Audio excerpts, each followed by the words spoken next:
All right. On behalf of Natural Lands, welcome to Stoneleigh, a natural garden. All right. My name is Ethan Kaufman, and I'm director here. And thank you.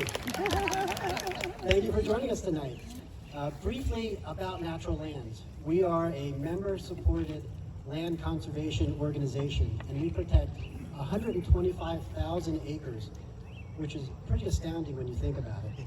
And we also operate 43 spectacular nature preserves that are free and open to the public throughout the region. So I would highly encourage all of you to get out there and visit them. They're amazing. And one public garden, Stoneleigh. So it is a gorgeous evening. We couldn't have asked for better weather. And we're all gathered in what is known as the Circle Garden. And I think it's pretty obvious why it has that name. There's a whole lot of roundness going on out here. And it was created a century ago. And when Stoneleigh began its journey as a public garden, we immediately fell in love with this place. And we knew that one day it would be the perfect venue for outdoor theater. And so it is with enormous gratitude that we thank Josh Hitchens, the director, the amazing cast,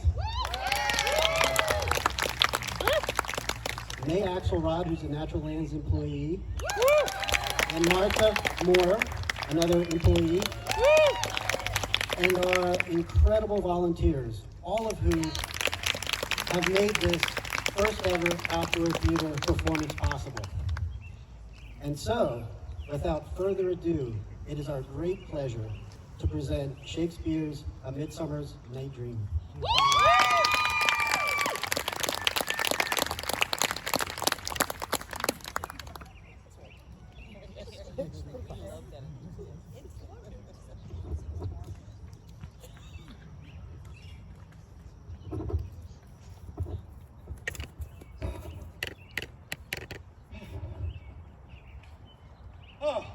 Now, fair Hippolyta, our nuptial hour draws on apace. 4 happy days bring in another moon. But oh, methinks how slow this old moon wanes. She lingers, my desires. 4 days will quickly steep themselves in night. 4 nights will quickly dream away the time, and then the moon, like to a silver bow new bent in heaven, shall behold the night of our solemnities. Go, Philostrate. Stir up the Athenian youth to merriment, awake the pert and nimble spirit of mirth. Hippolyta, I wooed thee with my sword, and won thy love doing thee injuries, but I will wed thee in another key, with pomp, with triumph, and with revel. Happy be Theseus, our renowned duke. Thanks, good Egeus. What's the news with thee? Full of vexation come I with complaint against my child, my daughter Hermia. Send forth, Demetrius. My noble duke, this man hath my consent to marry her. Send forth, Lysander. Now, my gracious duke, this woman bewitched the bosom of my daughter's heart. Thou, Lysander, thou hast given her rhymes and interchanged love tokens with my child. Thou hast by moonlight at her window sung, with feigning voices, verses of feigning love, and stolen the impression of her fantasy. With cunning hast thou filched my daughter's heart, turned her obedience, which is due to me, to stubborn harshness. And, my gracious duke, be it so, she will not hear before your grace consent to marry with Demetrius. I beg the ancient privilege of Athens. As she is mine, I may dispose of her, be it either to this gentleman or to her death, according to our law. What say you, Hermia? Be advised, fair maid. To you your father should be as a god, one that composed your beauties, yea, and one to whom you are but as a form in wax, by him imprinted and within his power to leave the figure or disfigure it. Demetrius is a worthy match. So is Lysander. In herself she is, but in this kind, wanting your father's voice, the other must behold the worthier. I would my father looked but with my eyes. Rather your eyes must with his judgment look. I do entreat your grace to pardon me. I know not by what power I am made bold, but I beseech your grace that I may know the worst that may befall me in this case if I refuse to wed Demetrius. Either to die the death, or to abjure forever the society of men. Therefore, fair Hermia, question your desires, whether if you yield not to your father's choice, you can endure the livery of a nun, to live a barren sister all your life.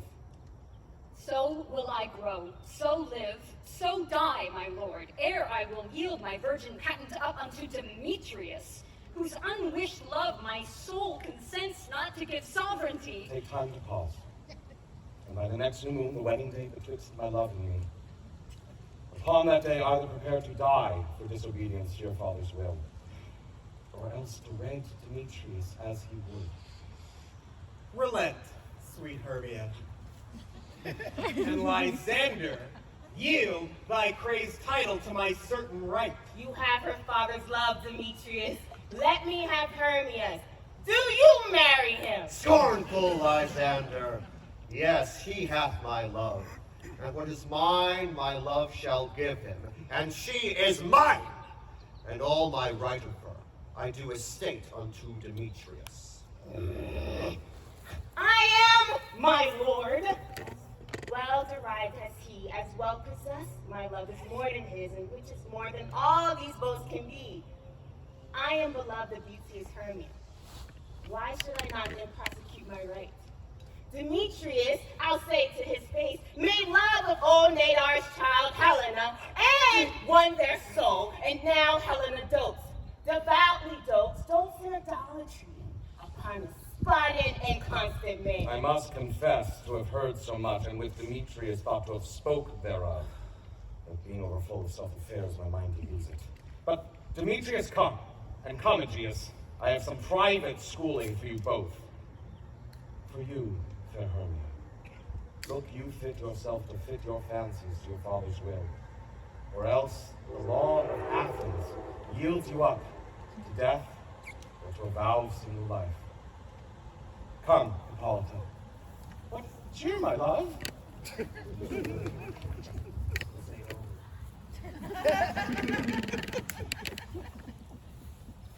How now, my love? Why is your cheek so pale?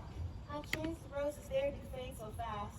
Belike for want of rain, which I could well beteen them from the tempest of mine eyes. Oh me! For aught that I could ever read, could ever hear by tale or history, the course of true love never did run smooth. Or, if there were a sympathy in choice, the jaws of darkness to devour it up, so quick bright things come to confusion. Therefore, hear me, Hermia. I have a widow aunt, a dowager of great revenue, and she respects me as her only child. From Athens is her house remote 7 leagues, and she respects me as her only heir. There, gentle Hermia, may I marry thee, and to the place the sharp Athenian law cannot pursue us. If thou lovest me, still forth thy father's house tomorrow night, and end the league without the town where I did meet thee once with Helena, to do observance of the morning May. Then I will leave for thee. My good Lysander, I swear to thee, by Cupid's strongest bow, in that same place thou hast appointed me, tomorrow truly will I meet with thee. Keep promise, love. Look! Here comes Helena. Godspeed, fair Helena, whither away? Call you me fair? Oh, that fair again unsay. Demetrius loves you fair. Oh, happy fair. Your eyes are lodestars and your tongue sweet air. More tunable than lark to shepherd's ear when wheat is green, when hawthorn buds appear. Oh, sickness is catching. Were favor so yours would I catch, fair Hermia, ere I go. My voice should catch your voice, my eye your eye. My tongue should catch your tongue's sweet melody.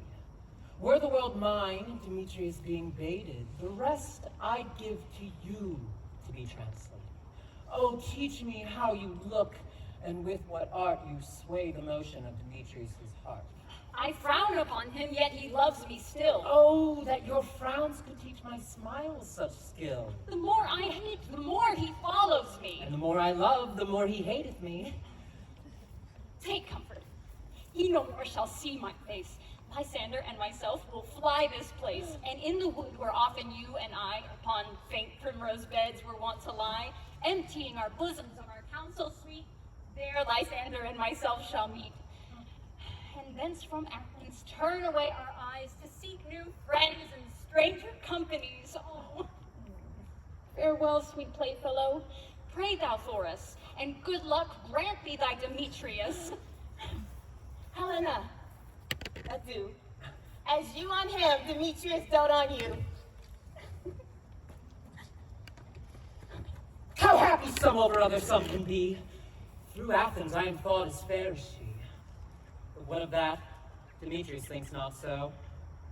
He will not know what all but he do know. And as he errs, doting on Hermia's eyne, so I, admiring of his qualities, things base and vile, holding no quantity, love can transpose to form and dignity. Love looks not with the eyes, but with the mind, and therefore is winged Cupid painted blind. Nor hath love's mind of any judgment taste, wings and no eyes figure unheedy haste.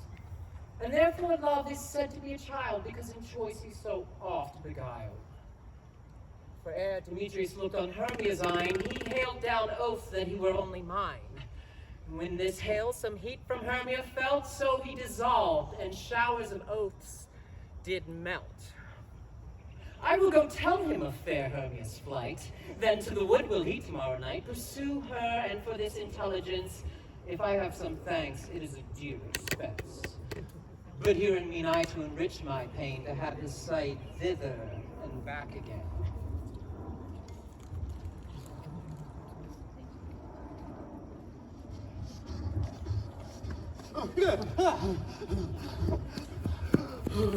Is all our company here? You were best to call them generally one by one according to the script. Here is a scroll of all our names, thought fit through all Athens, to play in the interlude before the Duke and Duchess's wedding day at night. First, good Peter Quince, say what the play treats on, then call the names of the actors, and so grow to a point. Mary,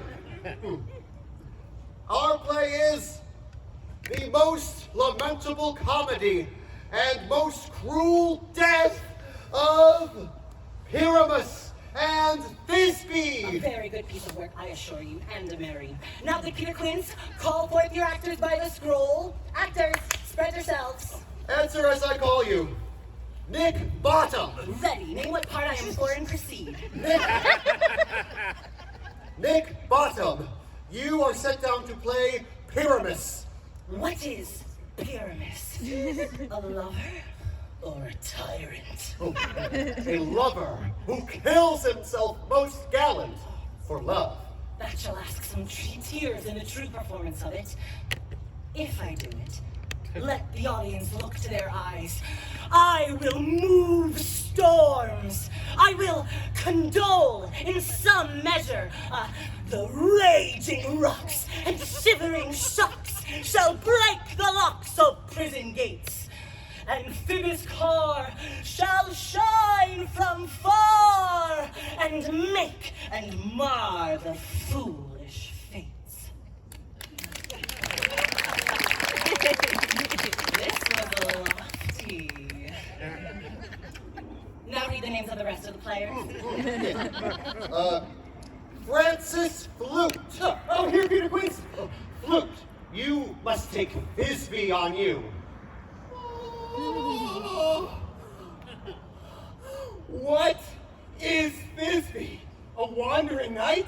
Oh, Thisbe is the one who Pyramus must love. If I may hide my face, let me play Thisbe too. I'll use a monstrous little voice. Disney. Oh, Pyramus dear. Nice Thisbe dear and lovely. No! No! You must play Pyramus and Flute. You, Thisbe. Well received. Robin Starveling. Robin Starveling. Robin Starveling, you must play Thisbe's mother. Tom Snout. Here, Quince. You, Pyramus's father. Myself, Thisbe's father. Snug, you must enact the lion's part. And I hope this is a play well fitted. Have you the lion's part written? I pray you, if it be given me, for I am slow study. Oh, you may do an extempore, for it is nothing but roar. Let me play the lion too. I will roar that I will do any man's heart good to hear me. I will roar that I will make the Duke say, let him roar again! Let him roar again! If you were to do it too terribly, it might affright the Duchess and the ladies, that they would shriek, and that were enough to hang us all. That will hang us. Every mother's baby. I grant you, friends, that I will aggravate my voice, that I will roar you as softly as any sucking dove. I will roar to you as if 'twere a nightingale. Roar. You must play Thisbe, for Thisbe is a sweet-faced soul, a most gentle-like soul, as one would see in a summer's day, a most proper-like soul. Therefore, you must play Pyramus. No, well, I will undertake it. Actors, here are your parts, and I request entreat you and desire you to learn them by tomorrow night, and meet me at the Palace Wood a mile without the town. By moonlight, there we will rehearse. There we will meet and we will rehearse most obscenely and courageously. Take pains. Be perfect. Adieu.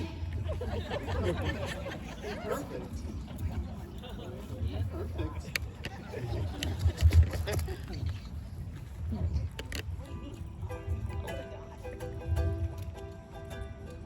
Wandering through the forest, the edge is long gone, as the wind through the trees lets out an ancient yawn, like a melody, a gentle lover's song.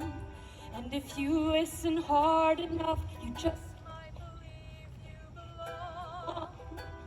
How glad I am to find you here, lost and all alone, a stranger in a stranger land than you have ever known.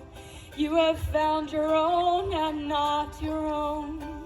But if you linger long enough, you just might believe that it's home. How now, Peaseblossom? Whither wander you? Over hill, over dale, through bush, through briar, over park, over pale, through flood, through fire, I do wander everywhere, swifter than the moon Saphir. And I serve Titania to dew love's orbs upon the green. I must go seek some dewdrops here and hang a pearl in every cowslip's ear. Farewell, thou lob of spirits. I'll be gone. Titania and all love's elves come here and on. Oberon doth keep love's revels here tonight. Take heed, Titania come not within love's sight. For Oberon is passing fell in wrath, because Titania, as love's attendant, hath a handsome boy, stolen from an Indian king. Love never had so sweet a changeling. And jealous Oberon would have the child, knights of love's train, to trace the forest wild. But he perforce withholds the changeling boy, crowns him with flowers, and makes him all love's joy. And now they never meet in grove or green, by fountain clear or spangled starlight sheen. But they do square, and all their elves for fear creep into acorn cups and hide them there. Either I mistake your shape in making white, or else you are that shrewd and knavish sprite called Robin Goodfellow. Are you not thee that frights the maidens of the villagery, those that hobgoblin call you, and sweet Puck, you do their work and they shall have good luck? Are you not Puck? Thou speakest aright. I am that merry wanderer of the night. I jest to Oberon, and make love smile when I a fat and bean-fed horse beguile, neighing in likeness of a fairy foal. Oh, and sometime lurk I in a gossip's bowl, in very likeness of a roasted crab, and when she drinks, against her lips I bob. Sometime for 3-foot stool mistaketh me, then slip I from her bum, down topple she, and doctor cries and falls into a cough. And then they all hold their hips and laugh, all waxen in their mirth. They sneeze and swear a merrier hour was never wasted there. But room, fairy, here comes Oberon. And here Titania, with that overgone. Hell met by moonlight, proud Titania. What? Jealous Oberon. Fairies, skip hence. I have forsworn love's bed and company. Terry rash wanton! Am not I thy love? Then my love must go wanting. Why art thou here, come from the farthest steppe of India? Hippolyta, the bouncing Amazon, your tragic lost mistress, your warrior love, to Theseus must be wedded, and you come to give their bed joy and prosperity. How canst thou thus for shame, Titania, glance in my affair with Hippolyta, knowing I know thy love to Theseus? These are the forgeries of jealousy. And never since the middle summer's spring met we on hill in dale, forest or mead, by paved fountain or by rushing brook, or in the beaten margins of the sea to dance our ringlets to the whistling wind. But with thy brawls thou hast disturbed our sport. Therefore the winds, piping to us in vain, as in revenge, have sucked up from the seas contagious fogs, which, falling on the land, have every pelting river made so proud that they have overborne their continents. The human mortals want their winter here. No night is now with hymn or carol blessed. Therefore the moon, the governess of floods, pale in her anger, washes all the air, that rheumatic diseases do abound.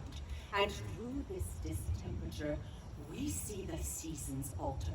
The spring, the summer, childing autumn, angry winter, change their wonted liveries, and the amazed world, by their increase, now knows not which is which. And this same progeny of evils comes from our debate, from our dissension. We are their parents and original. Do you amend it then? It lies in you. Why should Titania deny Oberon? I do but beg a little changeling boy to be my henchman. Set your heart at rest. The fairyland buys not a child of me. His mother was a votaress in my order, and in the spiced Indian air at night, full often hath she gossiped by my side, and sat with me on Neptune's yellow sands, marking the embarked traders on the floods, when we have laughed to see the sails conceive and grow big-bellied with the wanton wind, which she, her womb then rich with my young squire, would imitate, and sail upon the land to fetch me trifles and return again, as from a voyage rich with merchandise. But she, being mortal, of that boy did die, and for her sake do I rear up her boy. And for her sake, I will not part with him. How long within this wood intend you stay? Perchance till after Theseus' wedding day. If you will patiently dance in our rounds and see our moonlight revels, go with us. If not, shun me, and I will spare your haunts. Give me that boy, and I will go with thee. Not for thy fairy kingdom! Fairies away. We shall try downright if I longer stay. Won't go thy way! Oh, Titania, thou shalt not from this grove till I shall met thee for this injury! My gentle puck, come hither!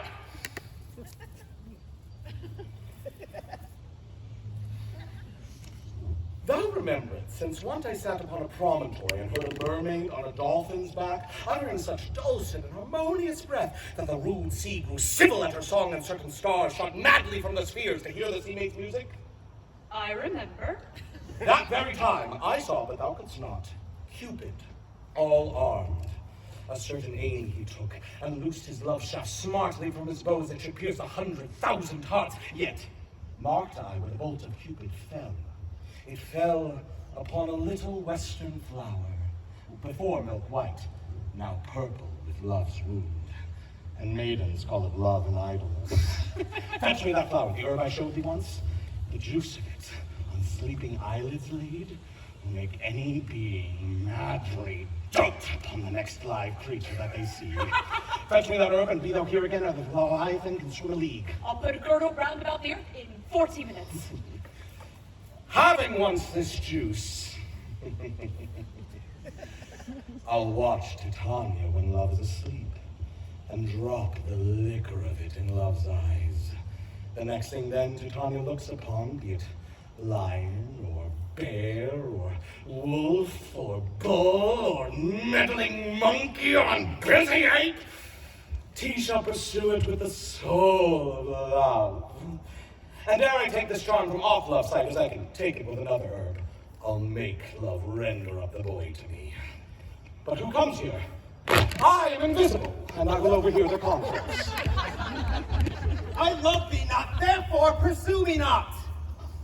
Where is Lysander and fair Hermia? The one I'll slay, the other slayeth me. Thou toldst me they were stolen unto this wood. Here am I, and I am wood within this wood. For I cannot meet my Hermia. Hence get thee gone, and follow me no more. You draw on me, you hard-hearted magnet. Yet you draw not from iron, for my heart is as true as steel. Leave you your power to draw, and I shall have no power to follow you. Do I entice you? Do I speak you fair? Or rather, do I not in plainest truth tell you that I do not, nor cannot love you? And even for that do I love you the more, Demetrius. Oh, I am your spaniel, and the more you beat me, I will fawn on you. Use me but as your spaniel. Spurn me, strike me, neglect me, leave me. Only give me leave to follow you, unworthy as I am. oh, tempt not too much the hatred of my spirit, for I am sick when I do look on thee. And I am sick when I look not on you. You do impeach your modesty too much. To leave the city, commit yourself into the hands of one who loves you not. To trust in the opportunity of night, the ill counsel of a deserted place, with the rich worth of your virginity. Your virtue is my privilege, for that it is not night when I see your face. Therefore, I think I am not in the night. Nor do these woods lack worlds of company, for you in my respect are all the world. So how can it be said that I'm alone when all the world is here to look on me? I'll run from thee, and hide me in the trees, and leave thee to the mercy of wild beasts. The wildest hath not such a heart as you. If you follow, do not believe, but I shall do thee mischief in the wood. I in the temple, in the field, in the town, you do me mischief. Find Demetrius! Yep. I'll follow thee and make a heaven of hell to die upon the hand I love so well. Fare thee well, nymph. Ere Demetrius leave this grove, thou shalt fly them, and they shall seek thy love. Ooh, welcome, wanderer. I saw the flower there. Oh, here it is! I know a bank where the wild thyme blows, where oxlips and nodding violet grows. There sleeps Titania sometime of the night, lulled in these flowers and builds of light. And with the juice of this, I'll streak love's eyes and make love full of hateful fantasies. Take thou some of it, and seek through this grove. The sweet moonchild Helena is in love with a disdainful youth. Anoint their eyes, but when the next thing they espy may be their true love. Thou shalt know the one by the Athenian garments they have on, and look thou meet me ere the first cock crow. Fear not, my lord, your servant shall do so.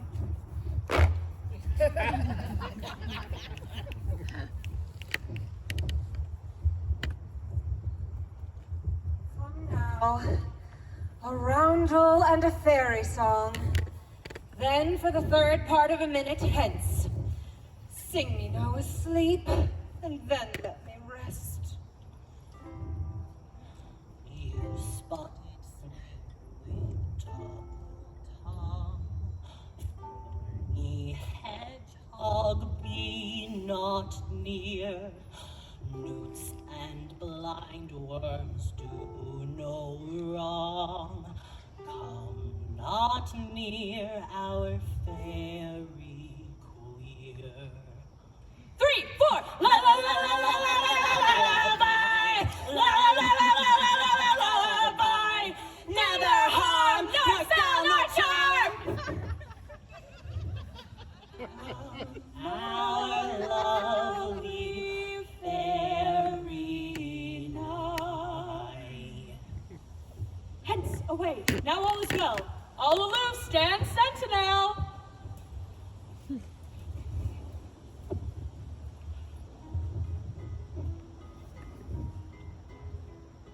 What thou seest when thou dost wake, do it for thy true love take.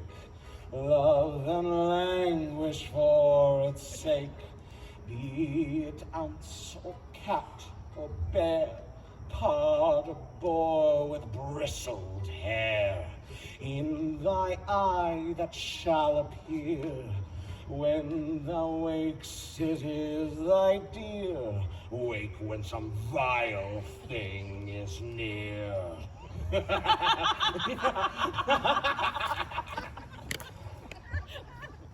love, you faint with wandering in the wood. And to speak truth, I have forgot our way. Well, rest us, Hermia, if you think it good, and tarry for the comfort of the day. Be it so, Lysander. Find you out of bed, for I upon this bank will rest my head. One turf shall serve as pillow for us both. One heart, one bed, 4 bosoms, and one child. Nay, good Lysander, for my sake, my dear, lie further off yet. Do not lie so near. Oh, take the sweet sense of my innocence, then by your side, no bedroom me deny. For lying so, Hermia, I do not lie. Lysander riddles very prettily. Now much beshrew my manners and my pride if Hermia meant to say Lysander lied. But, gentle friend, for love and courtesy, lie further off in human modesty. Such separation, as may well be said, becomes a virtuous partner and a maid. So far be distant, and good night, sweet friend. Thy love never alter till thy sweet life end.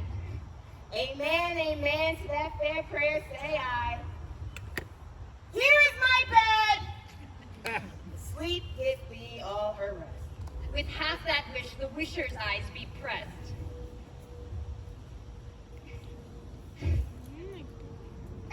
Through the forest have I gone, but Athenian found I none. Night and silence! Who is here?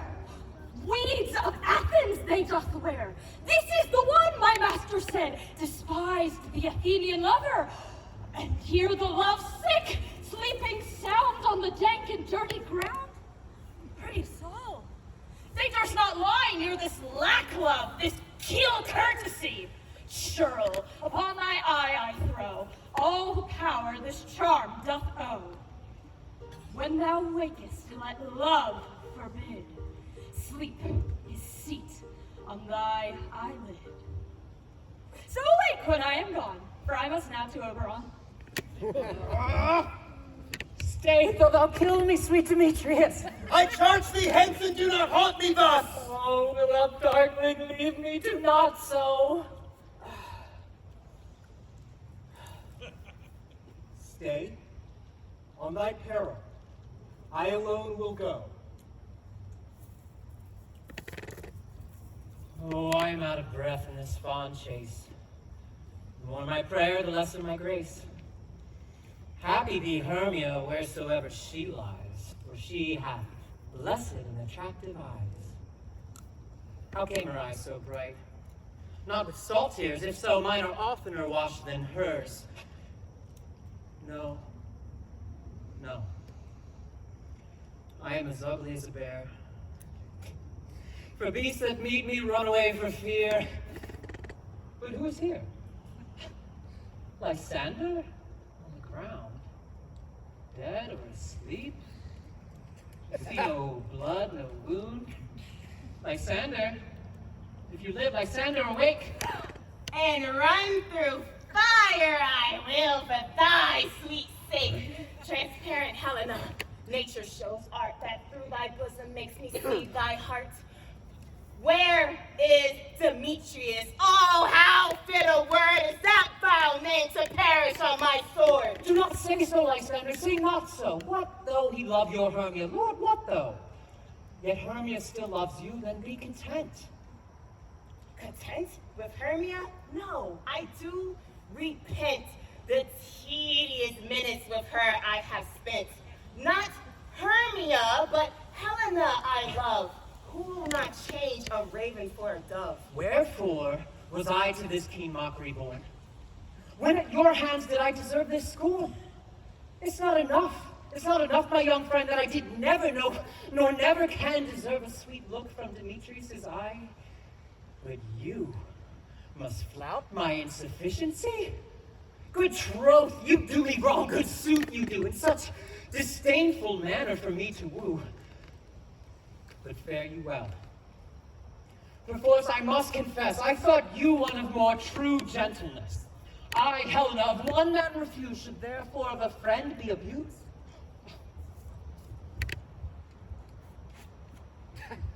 Face on her, Hermia. Hermia, sleep thou there, never mayest come Lysander near. And with all my powers, address your love and might to honor Helena and to be their knight. Helena! Helena! Help me, Lysander, help me, do thy best to pluck this crawling serpent from my breast. I mean, for pity, what a dream was here. Lysander, look how I do quake with fear. Lysander?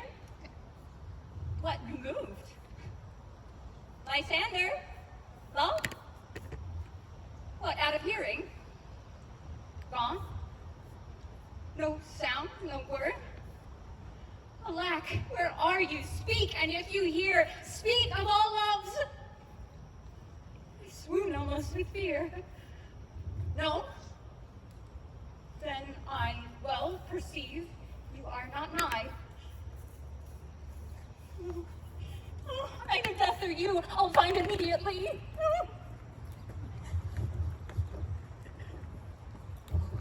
Here is a marvelous convenient place for our rehearsal. Peter Quince, What sayest thou, bully bottom? there are things in this comedy of Pyramus and Thisbe that will never please. First, Pyramus must draw a sword to kill himself, which the ladies cannot abide. How answer you that? By Our Lady! A perilous fear. Yes, I believe we should leave the killing out. Not a whit. I have a device that will make all well. Write me a prologue, and let the prologue seem to say, we will do no harm with our swords, and that Pyramus is not dead indeed, and for the more better story, tell them that I, Pyramus, am not Pyramus, but Bottom. This will put them out of fear. Well, we shall have a prologue. Will not the ladies be afeard of the lion? I assure you.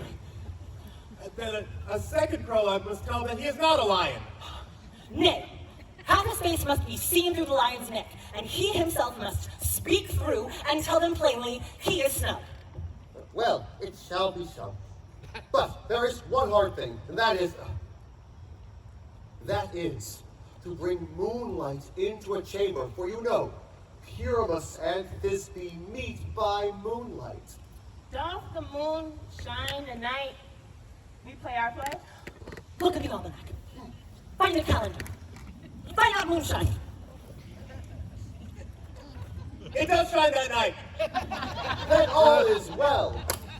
Come, sit down. Sit down! And rehearse your parts. Pyramus, you begin.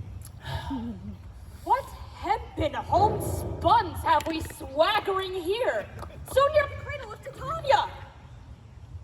What's a play toward? I'll be an auditor, an actor too, perhaps, if I see cause. Pyramus, speak. Thisbe, stand forth. Thisbe, the flowers of odious savor sweet. Odors. Odors savor sweet. So hath thy breath, thy dearest Thisbe dear. But hark, a voice. Stay thou but here, and by I will to thee appear. A stranger Pyramus than ever played here. Must I speak now? Aye, Mary, must you. Most radiant Pyramus. Pyramus. Most lily white in hue. I'll meet thee, Pyramus, at Ninny's tomb. Ninus tomb. Wait, do not say that yet. That you answer to Pyramus. You say all your part at once, cues and all. Pyramus, answer! Your cue is past. I were spare, Thisbe, I were only five. Nonsense!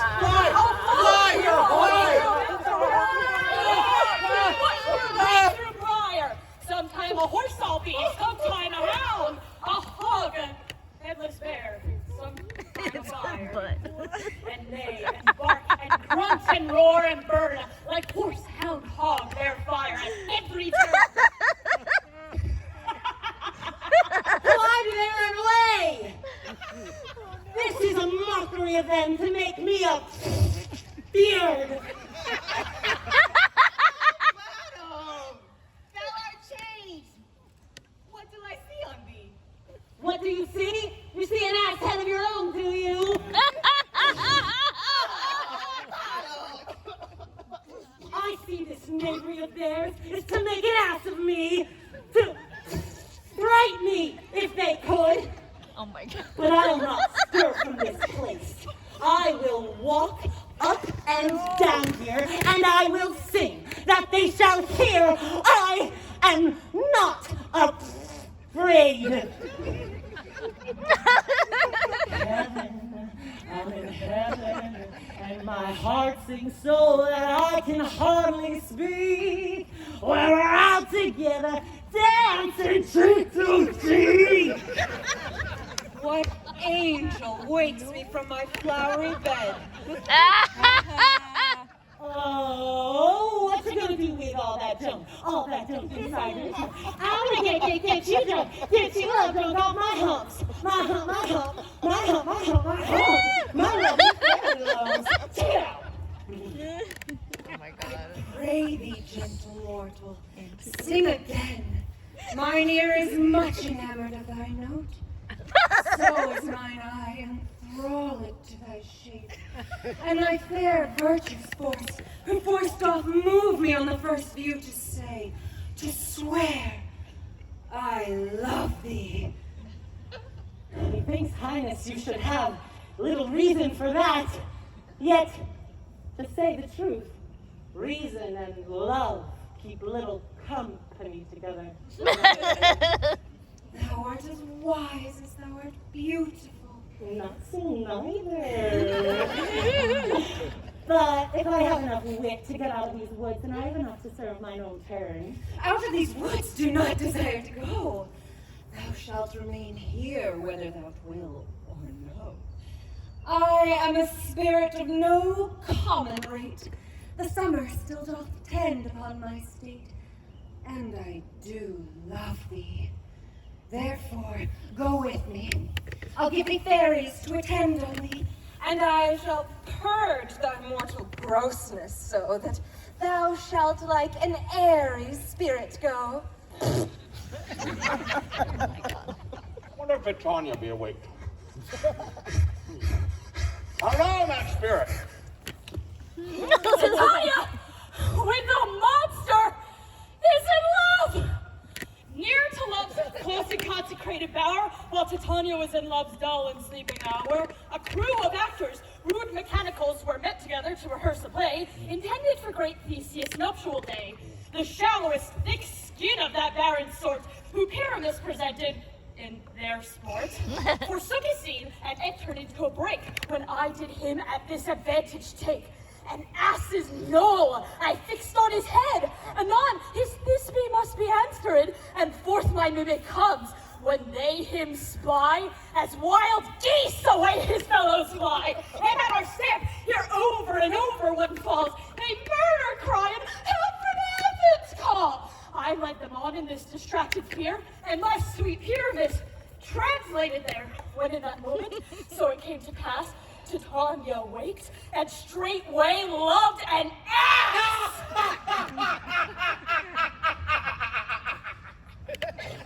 Oh, this falls are better than I could devise! Oh, but hast thou yet latched the Athenians' eyes with the love juices I did bid thee do? I took them sleeping. That is finished too. And the Athenian lover by their side, that when waked, of force they must be spy. Oh, stand aside, this is the same Athenian. What? What? What? Oh, why rebuke you him who loves you so? Lay breath so bitter on your bitter foe. Now I but chide, but I should use thee worse, for thou, I fear, hast given me cause to curse. If thou hast slain Lysander in her sleep, being overshoes in blood, plunge in the deep and kill me too. The sun was not so true unto the day as she to me. Would she have stolen away from sleeping Hermia? It cannot be, but thou hast murdered her. And so should the murdered look, and so should I, pierce through the heart with her stern cruelty. What's this to my Lysander? Where is she? Ay, good Demetrius, wilt thou give her me? I'd rather give her carcass to my hounds. Out, dog! Out, cur! Thou drivest me past the bounds of maiden's patience. Hast thou slain her then? Henceforth be never numbered among men. Oh, you spend your passion on a misprized mood. I am not guilty of Lysander's blood, nor is she dead for aught that I can tell. I pray thee, tell me then that she is well. And if I could, what should I get therefore? A privilege never to see me more. From thy hated presence part I so. See me no more, whether she be dead or no. There is no following her in this fierce vein. Here, therefore, for a while, I will remain. What hast thou done? Thou hast mistaken quite, and laid the love juice out of true love's sight. About the wood go swifter than the wind, and Helena of Athens wilt thou find. All fancies sick they are, and pale of cheer, with sighs of blood that make the fresh blood dear. By some illusion see thou bring them here. I'll anoint his eyes for when Helena appears. I go! Look how I go! Swifter than arrow from the Tartar's bow. Okay.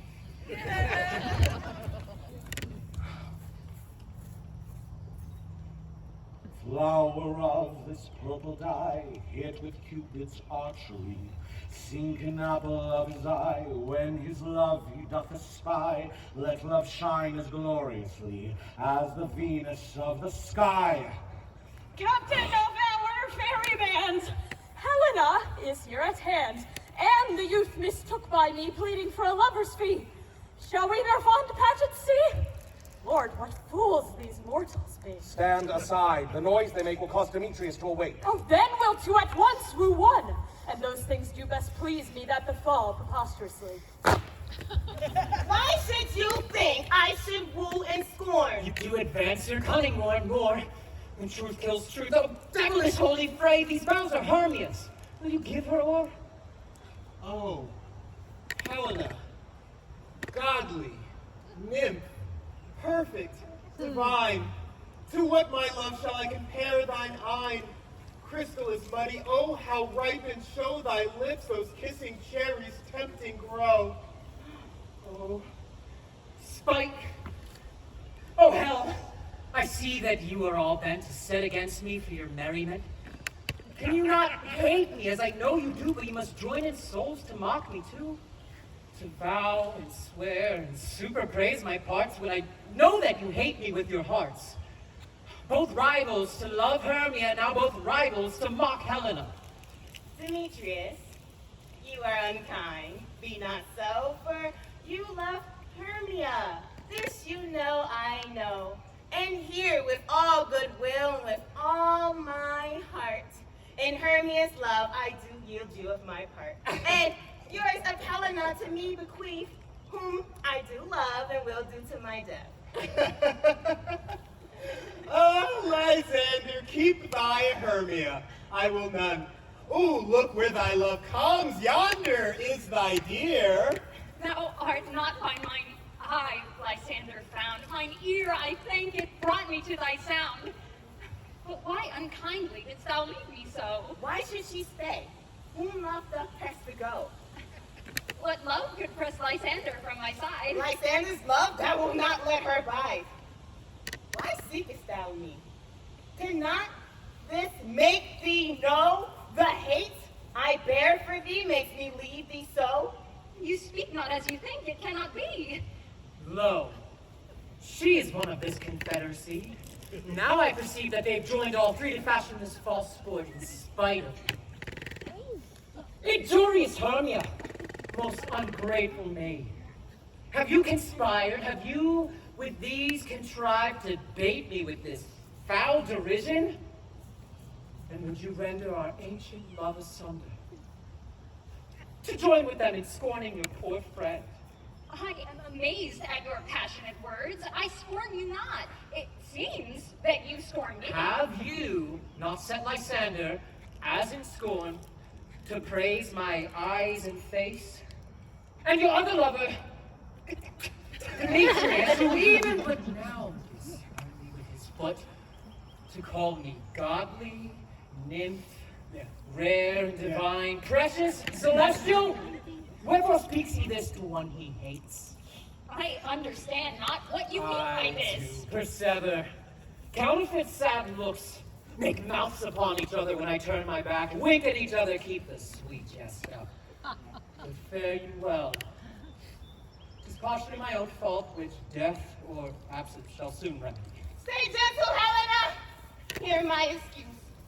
By my love, I love thee. By my life, I do. I say that I love thee more than she can do. Lysander, whereto tends all this?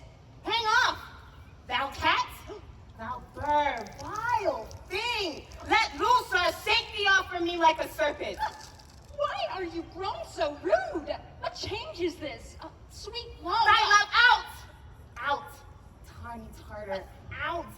Low, medicine, hated potion, hence! Do you not jest? Yes, sooth, and so do you. What? Should I hurt her? Should I strike her? Should I kill her dead? Although I hate her, I'll not harm her so. What can you do me greater harm than hate? Am not I Hermia? Are not you Lysander? I am as fair now as I was erewhile. This night you loved me. I do hate thee and love Helena. Me? You juggler! You Blossom! You thief of love! Have you come by night and stolen my love's heart from her? Have you no modesty? No maiden shame? No touch of bashfulness? What, will you pry impatient answers from my gentle tongue? Fie. Fie, you counterfeit, you puppet, you. Puppet! Why so? Aye, that way goes the game. Now I perceive you have made compare between our statures. You have urged your height, and with your personage, your tall personage, your height forsooth, you have prevailed with her. And are you grown so high in her esteem, because I am so dwarfish and so low? How low am I? Thou painted maypole, speak! How low am I? I am not yet so low, but that my nails can reach unto thine eyes.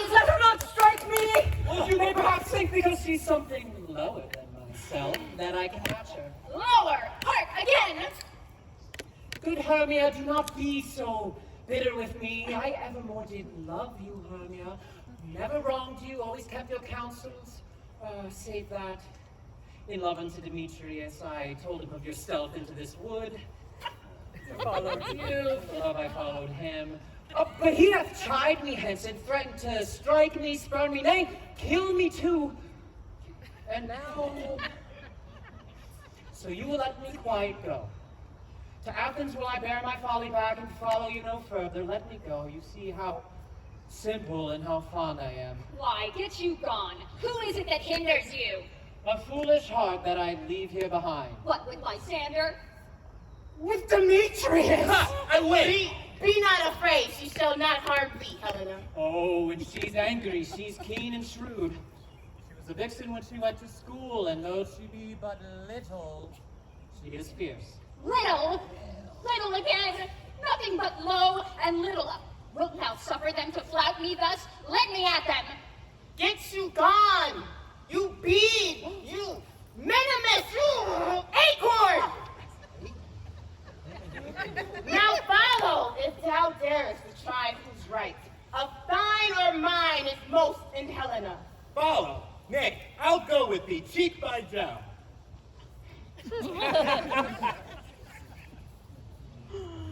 You temptress. All this coil is long of you. Nay, go not back. I will not trust you, I no longer keep your cursed company. Your hands and mine are quicker for a fray. My legs are longer, though, to run away. Oh, I am amazed and know not what to say. This is thy negligence.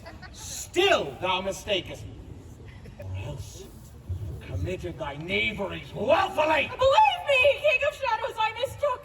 Did you not tell me I should know the one by the Athenian garments they had on? Thou seest these lovers seek a place to fight. Hie, therefore, Robin, overcast the night, and lead these testy rivals so astray as one come not within another's way.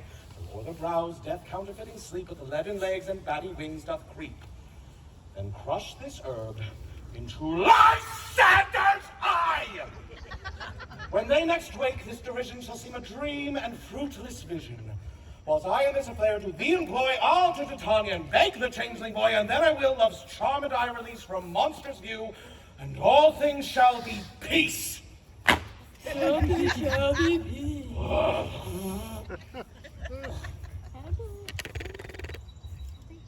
Up and down, I will lead them up and down. Up and down, I am feared in field and town. Goblin, lead them up and down. Oh, here comes one. He goes before me and still dares me on. When I come where he calls, then he is gone. The villain is lighter heeled than I follow fast, but faster he did fly. That fall am I in a dark, uneven way, and here will rest me. Come thou, gentle day, for if but once thou show me thy gray light, I'll find Demetrius and revenge this spite. Coward! Why comest thou not? Where art thou now? Come hither! I am here! Nay, then thou mockest me. Thou shalt find this deer if ever I thy face by daylight see. Faintness constraineth me to measure out my length on this cold bed. Thy day's approach look to be visited. Oh, weary night. Oh, long and tedious night, abate thy hour. Shine comforts from the east, and sleep that sometimes shuts up sorrow's eye, steal thee from my own company.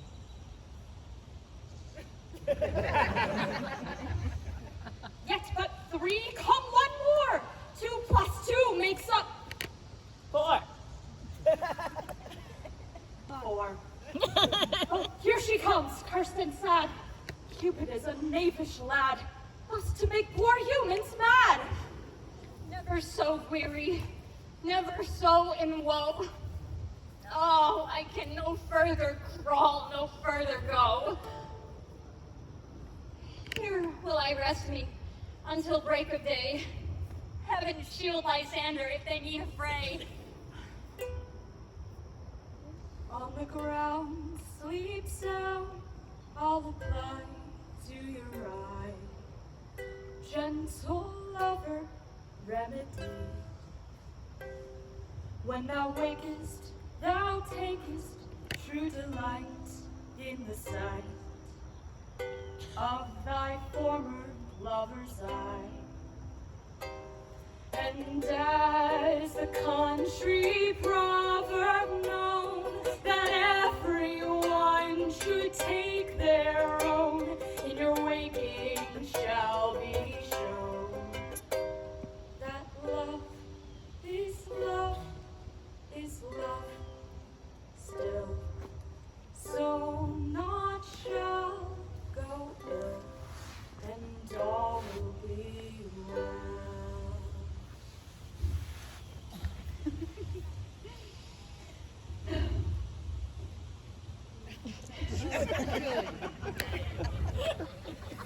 Come, sit thee down upon this flowery bed, while I thy amiable cheeks do coy, and stick musk roses in thy sleek, smooth head, and kiss thy fair, large cheeks, my gentle joy. I must to the barber, for methinks I am marvelous hairy about the face, and I am such a tender ass. If my hair do but tickle me, I must scratch. Wilt thou hear some music, my sweet love? I have a reasonable good ear in music. Or say, sweet love, what thou desirest to eat? I have an exposition of sleep come upon me. I have a venturous fairy that shall seek the squirrel's hoard and fetch thee new nuts. But I pray you, let none of your people stir me. Sleep thou, and I will wind thee in my arms. Oh, how I love thee. Oh, how I dote on thee.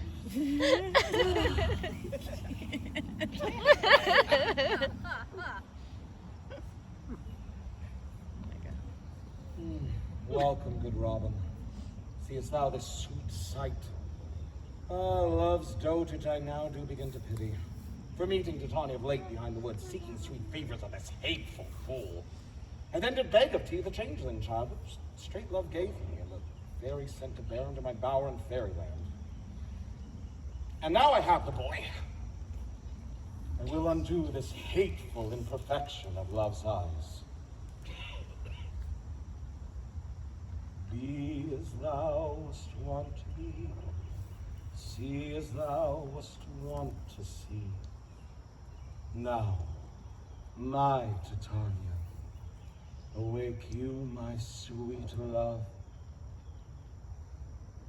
My Oberon, what visions have I seen? Methought I was enamored of an ass. And there lies your love. Who came these things to pass? Oh, how mine eyes do loathe this visage now. Silence a while, Robin, take off his head. Now when thou wakest, with thine own fool's eyes peep. Come, my love, take hands with me. Let's rock the ground whereon these sleepers be. Oberon, attend and mark. I do hear the morning lark. Come, my love, and in our flight, tell me how it came this night that I sleeping here was found, with these mortals on the ground. Well, See, I had a plan.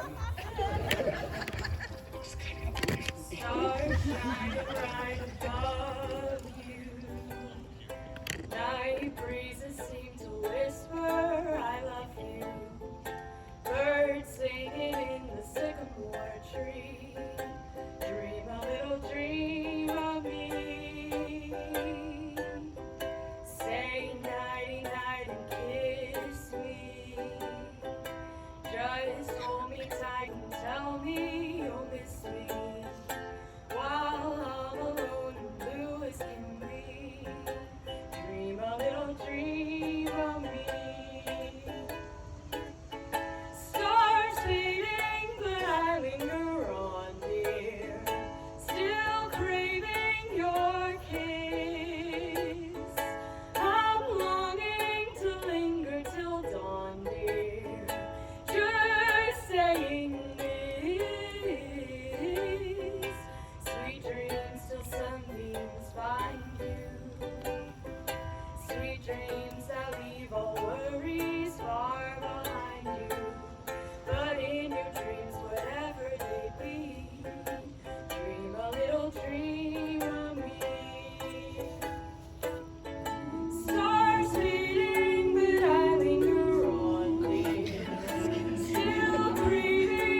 my hounds. We will, fair queen, up to the mountain's top. I was with Hercules and Cadmus once, when in a wood of Crete they bade the bear with hounds of Sparta. Never have I heard such gallant chiding, for besides the groves, the skies, the fountains, every region near was all one mutual cry. I never heard so musical a discord, such sweet thunder. But soft, what nymphs are these? My lord, this is my daughter here asleep. This Lysander, this Demetrius, this Helena. I wonder if they're being here together. Good morrow, friends. St. Valentine's is over. Pardon, my lord. I pray you all, stand up. I know you two are rival enemies. How comes this gentle concord in the world? My lord, I shall reply amazedly. Half sleep, half waking, truly would I speak. I came with Hermia hither. Our intent was to be gone from Athens and to marry without the peril of the Athenian law. Enough, my lord, you have enough. I beg the law on their heads. They would have stolen away Demetrius. They would have stolen away, thereby to have defeated you and me. You of your wife, and me of my consent. My lord, fair Helena told me of their stealth, and I in fury followed them. Fair Helena in fancy following me, but my good lord, I know not by what power I am now made bold, but by some power it is. I say, all the faith, all the virtue of my heart is only Helena. Helena, I love thee. Fair lovers, you are fortunately met. Of this discourse we more will hear anon. Egeus, I will overturn our hateful law, and in the temple by and by with us, these couples shall eternally be knit. Come, Hippolyta. Methinks I see things with parted eye, when everything seems double. So methinks, when I have found Demetrius as a jewel, mine own and not mine own. I am thy own. Are you sure that we are awake? It seems to me that yet we sleep, we dream. Did not the Duke bid us follow to the temple? I and my father. And Hippolyta. He did bid us follow to the temple. Why, then we are awake. Let us follow, and by the way, let us recount our dream.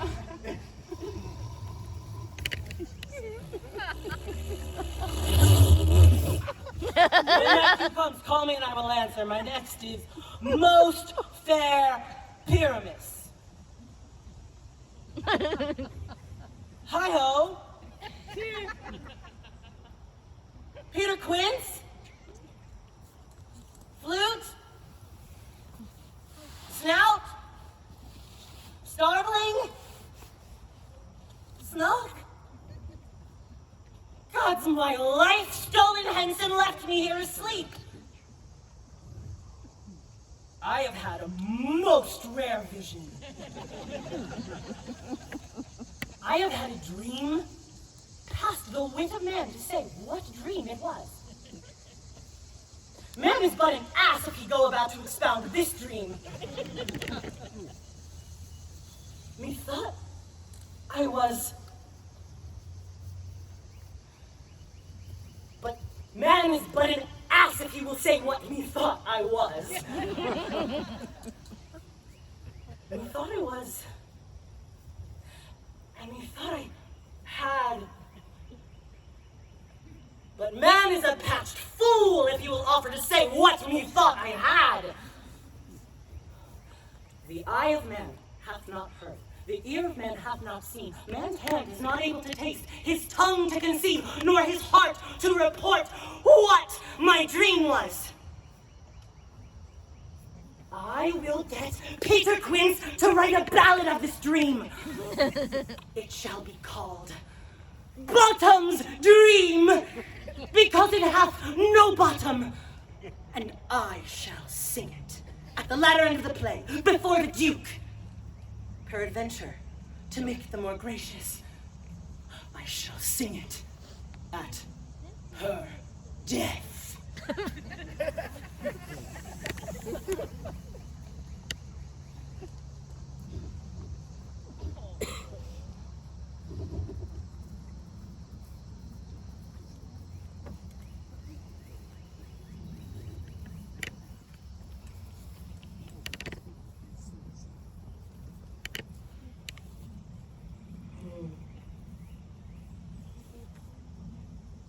Has anyone sent to Bottom's house? Has he come home yet? He cannot be heard of.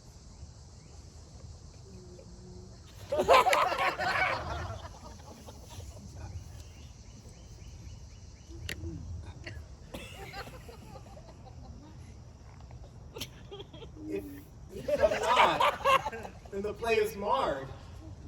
It goes not forward, doth it?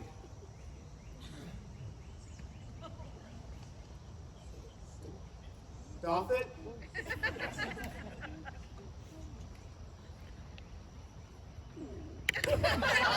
Doth it? Where are these friends? Where are these hearts? Friends, I am to discourse wonders. I will tell all right as it fell out. Oh, tell us, sweet Bottom.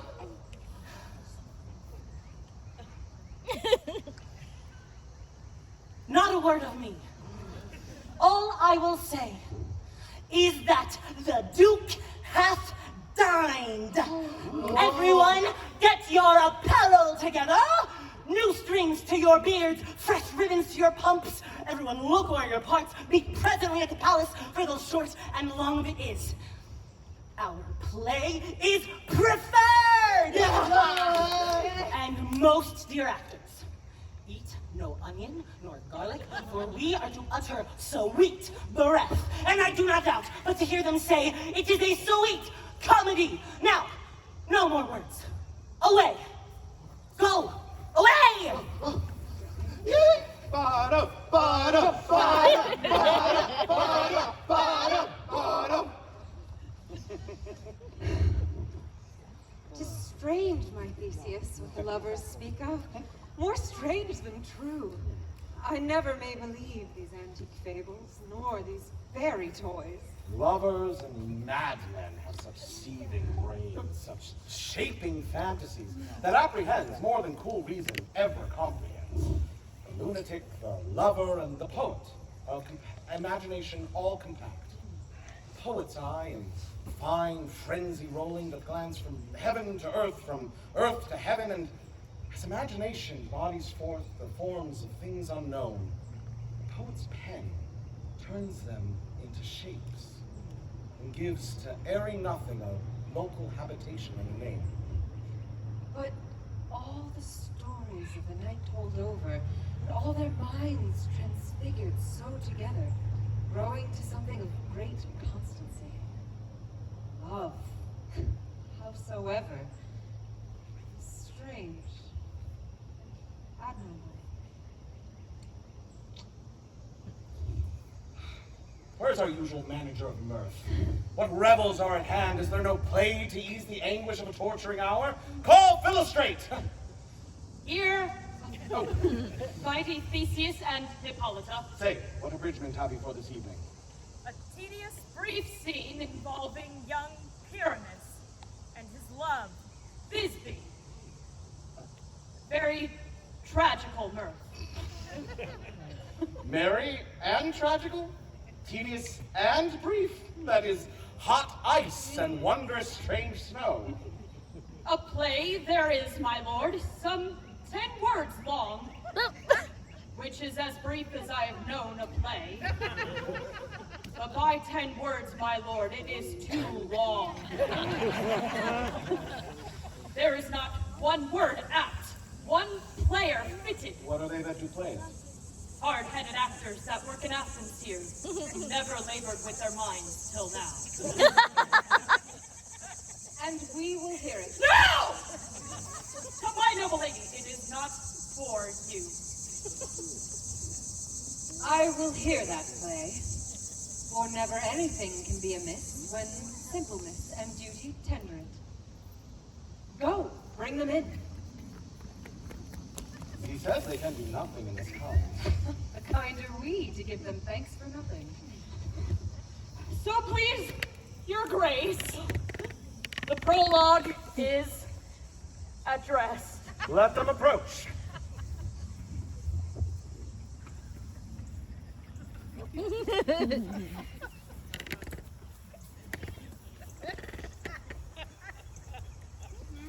If we offend, it is with our good will that we come not to offend, but with good will to show our simple skill. That is the true beginning of our end.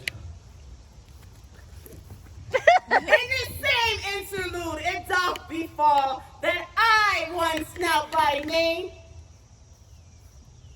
present a wall, and such a wall as I would have you think, that had it in it a cranny hole or chink, through which the lovers, Pyramus and Thisbe, did whisper often very secretly. And this cranny is right and sinister, through which the fearful lovers are to whisper. It is the wittiest partition that ever I heard discourse, my lord. Oh, grim-looked night. Oh, night, with hue so black. Oh, night, whichever art when day is not. Oh, night, alack, alack, alack, I fear my Thisbe's promises forgot. And thou, O wall, O sweet and lovely wall, that stands between her father's ground and mine. Thou wall, O sweet and lovely wall, show me thine chink to blink through with mine eyne. Thanks, courteous wall, Jove shield you well for this. But what see I? No Thisbe do I see. O wicked wall, through whom I see no bliss. Cursed be thy stones for thus deceiving me.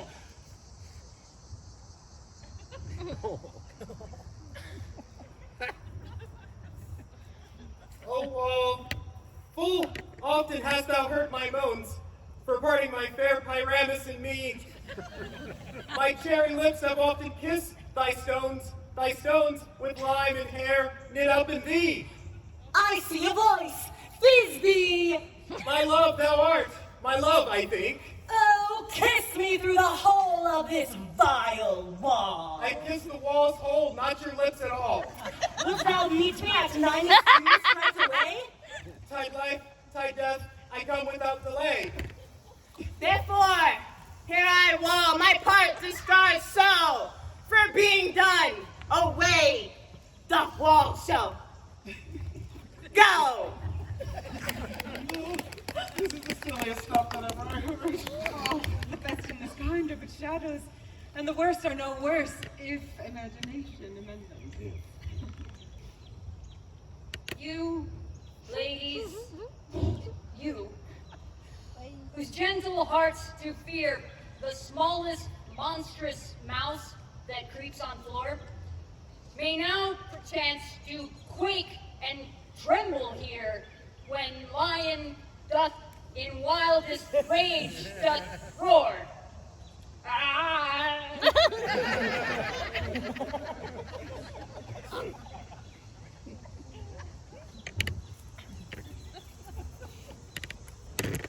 This lantern doth the horned moon present. Present. This lantern doth the horned moon present. I myself, the man in the moon, do seem to be. And all I have to say is, I'm the man in the moon. The lantern is the moon. This is old Minnie's tomb. Where is my love? Well run, Lion! Well run, Thisbe! Well shown, moon. Truly the moon shines with a good grace.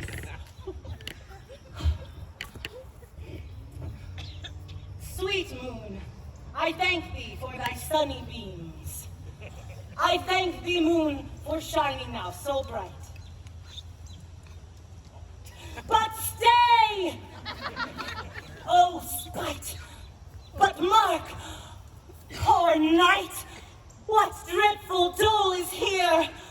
Eyes, do you see? How can it be? Oh, dainty duck, oh dear, thy mental good, what stained with blood? Approach ye, fairies fell! Oh, fates, come, come, cut, thread, and thrum. Conclude, crush, quail, and quench. Wherefore nature didst thou lion's frame, since lion vile hath herefore deflowered, my dear, which is, no, which was the fairest thing that ever lived, that laughed, that loved, that looked with cheer. Tears confound, outsworn, and wound the pap of Pyramus.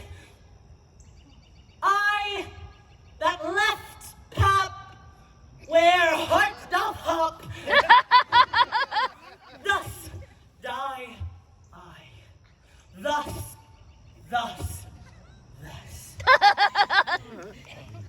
Now I am dead, now I am fled, my soul in the sky, tongue lose thy light, moon take thy flight, now die, die, die.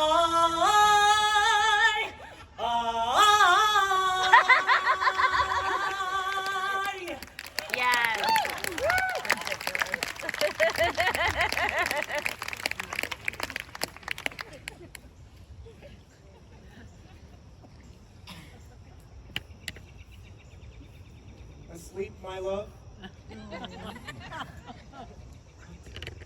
Dead, my dove? Oh, Pyramus, arise! Speak, speak. Quite dumb? Dead, dead. A tomb must cover thy sweet eyes.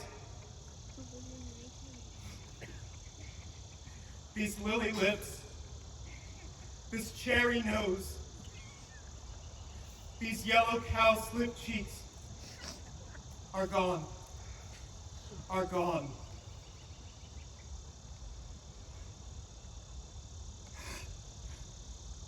Lovers make moan. His eyes were as green as leeks. Sisters three, come to me. With hands as pale as milk, lay them in gore, since you have shore with shears his thread of silk.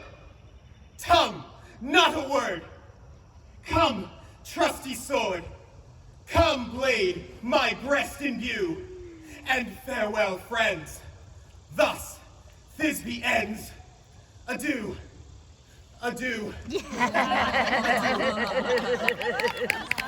Yeah.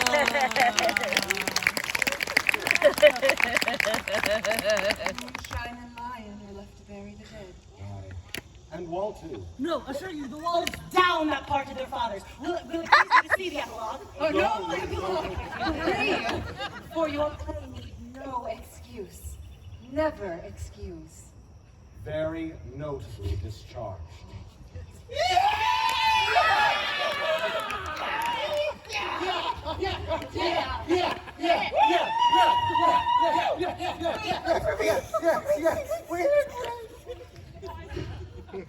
The iron tongue of midnight has Love, let us to bed.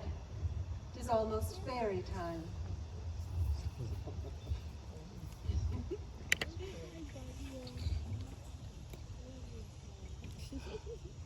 Now the hungry lion roars, and the wolf that howls the moon, whilst the heavy plowman snores, all with weary task fordone. Now the wasted brands do glow, whilst the screech owl, screeching loud, puts the wretch that lies in woe in remembrance of a shroud. Now is the time of night, that the graves all gaping wide, every one lets forth his sprite in the churchway paths to glide. And we fairies that do run by the triple Hecate's team, from the presence of the sun, following darkness like a dream, and now are frolic. Not a mouse shall disturb this hallowed house. I am sent with broom before to sweep the dust behind the door. Rheumatic diseases did abide, yet here we are under the same sky. All of us gathered here tonight, looking for some hopeful light, reflecting on times terrible and strange, while Oberon and Titania made their quick change. Hand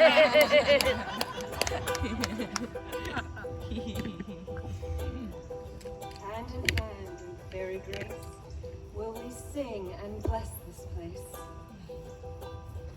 Now before the break of day, through this house each fairy stray.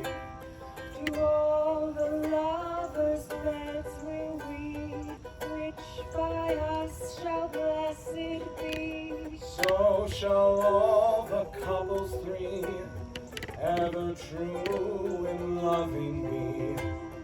Trip away, make no stay, meet us back by break of day. If we shadows have offended, think but this, and all is mended, that you have but slumbered here, while these visions did appear. And this weak and idle theme, no more yielding than a dream, gentle soon not reprehend, if you pardon, we will mend.